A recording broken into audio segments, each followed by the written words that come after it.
కాలజ్ఞానం అంటే ఏంటంటే ఫ్యూచర్ కాదు అక్కడ జరిగేది. కాలం అసలు ఎలా పనిచేస్తుంది, ఎలాగా ఈ స్టార్స్ ఎలా ఉంటాయి, ఆ తర్వాత సూర్యుడు ఈ కాన్స్టలేషన్స్ జొడాయిక్ సైన్స్ రాసులు ఇవన్నీ ఉంటాయా ఉండవా, భవిష్యత్తు కాలం కదా ఆయన రాసింది. భవిష్యత్తుతో అది కూడా లింక్ అయి ఉంది. అంటే ఖగోళ శాస్త్రాన్ని దృష్టితో చూశారు. ఉదాహరణగా ఆయన జగద్గురువులైన ఈయన వీరబ్రహ్మేంద్ర స్వాముల వారు ఏమంటారంటే, ఇప్పుడు కలియుగాంతం తర్వాత మొత్తం జలమయం అయిపోయిన తర్వాత మనందరం చచ్చిపోతాం, చాలా ఆత్మలు అవసరం, కొన్ని కోట్ల ఆత్మలు అవసరం. అందువల్ల మనందరం కూడా స్టార్స్ అయిపోతాం. స్టార్స్ అంటే ఎక్స్పాన్షన్ ఆఫ్ ద యూనివర్స్ చేస్తారు అని చెప్పారు. అంటే సృష్టి ఎక్స్పాండ్ అవుతుంది, వ్యాపిస్తుంది.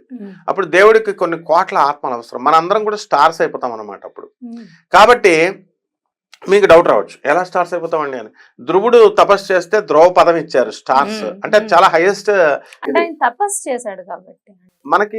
మనం కూడా కలియుగ సంధి కాలంలో మనకి పశ్చాత్తాపాలు వచ్చేస్తాయి. వచ్చేసి మహాపురుషుడు అయినటువంటి వీరభోగ వసంతరాయల వారు మనల్ని మనసును మార్చేస్తూ ఉంటారు. చెప్తాను అదంతా కూడా. పోతులూరి వీరబ్రహ్మేంద్ర స్వాముల వారు కాలజ్ఞానం భవిష్యత్తును కూడా చూసి రాశారు, బాగుంది.